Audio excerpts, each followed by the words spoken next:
கர்த்தருடைய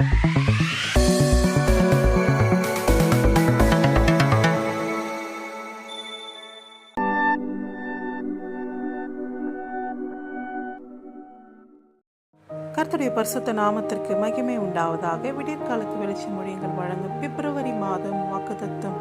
அநேக நாட்களாக பொங்கிக் கொண்டிருக்கும் பிரச்சனைகள் முற்றிலும் வடிய போகிறது.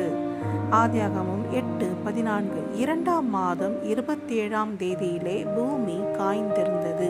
இதனுடைய பிள்ளையே, இந்த கதை நம்ம எல்லாருக்குமே தெரியும்.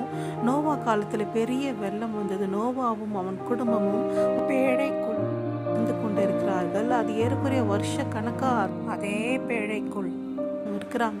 ஆல்மோஸ்ட் ஒரு வருஷம் முடிய போகிறது.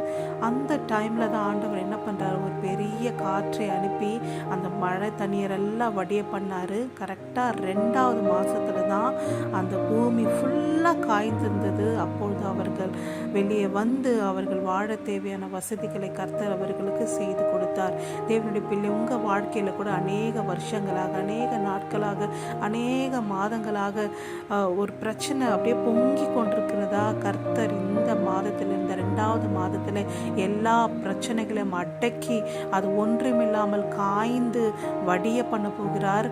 நீங்களும் உங்கள் குடும்பமும் வாழும்படி கர்த்தர் எல்லா வசதிகளையும் ஏற்படுத்தி கொடுக்க போகிறார். ஆமென்.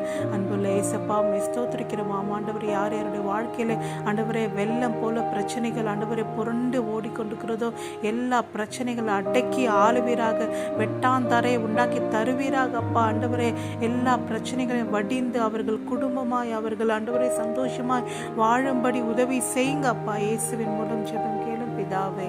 ஆமென்.